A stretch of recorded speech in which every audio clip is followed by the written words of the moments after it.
Everybody talks about how hard it is to start a business, but nobody warns you what comes after the launch. When the confetti's gone, the LLC is filed, and you're no longer dreaming, you're doing.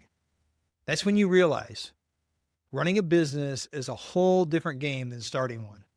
The adrenaline fades, the pressure builds, and the question becomes, can I keep this machine running without it running me into the ground? Today, we're going to dig in to the real emotional weight of operating a business, the part nobody glamorizes, but every entrepreneur lives through. Welcome to the Heartbeat of Money. I'm Jon P. Moffitt, and today we're going to dive in. So let me take you back to a moment in my own journey. There was a time when I was running 3 different businesses at once. Revenue was up, people were excited, but man, I was burnt out and honestly bitter. Why? Because I wasn't building anymore. I was babysitting problems. I had become the bottleneck, the firefighter, the unpaid therapist, you name it, man, I was it. And here's the thing. Nobody teaches you how to make that transition from builder to operator. It's a whole different identity. When you start, you're the visionary. When you operate, you're the integrator. That transition is not done with intention. You'll break, and it will break you. Once your business starts generating revenue and the team grows, most owners fall into one of 2 traps. Trap 1, you try to control everything.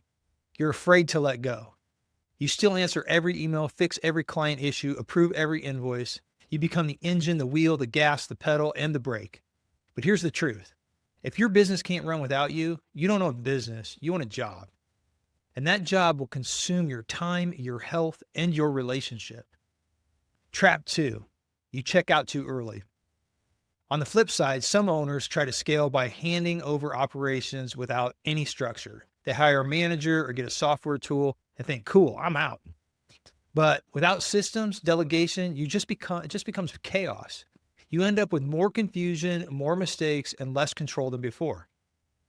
I had a client once, was brilliant, built a 7 million annual business in 5 years, but they were drowning. Employees were quitting, vendors were unhappy. He couldn't keep track of expenses. Why? Because everything he did lived in his head. There was no SOPs, there was no dashboard, there was no delegation. He told me, he's like, Jon, I feel like I'm fixing leaks in a boat while I'm still trying to sell it. So we took a step back. We mapped every process from lead to invoice to fulfillment. We built his first operational playbook. We put the right people in the right seats, and within 6 months, revenue was steady, turnover dropped, and he took his first 10-day vacation in years. That's the power of operations done right. So let's get real for a second. Operating a business will rob you of your joy if you let it.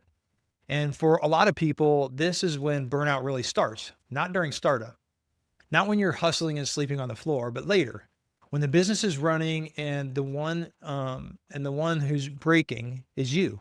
You start questioning, is this even worth it? Why does everyone else seem to have it figured out, but I don't? And I'm making money, but I'm miserable, right?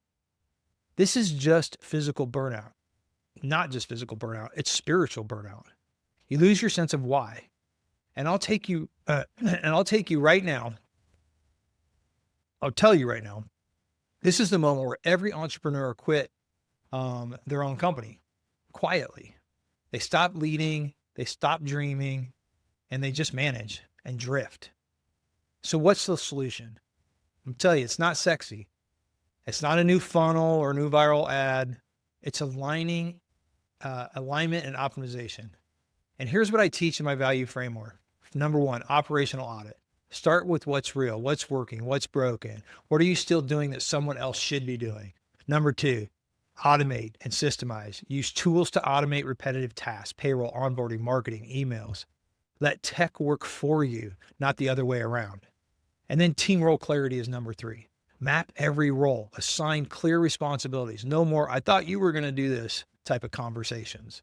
Number 4, reduce hidden cost. Every business leaks money somewhere. Subscriptions, inventory, time. Find it and fix it. And number 5, implement KPIs that matter. What you measure grows. Track what really drives profitability, not just revenue.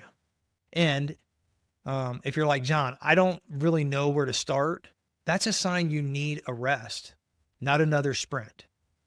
One of my favorite exit stories involved a business owner who called me 2 years before selling. He said, John, I want out, but I am the glue. Every single thing runs through me. We had about 2 years before he wanted to exit. So we systemized, we documented, we restructured staff, and we coached him slowly to extract himself. By the time he sold, he hadn't touched daily operations in over 9 months. He had just sold a business. He sold a machine. And that's where real value is. Running a business doesn't have to mean losing yourself. But if you hold on to everything, eventually something will break. Today's challenge is this. Identify the leg of the stool that's shaking right now.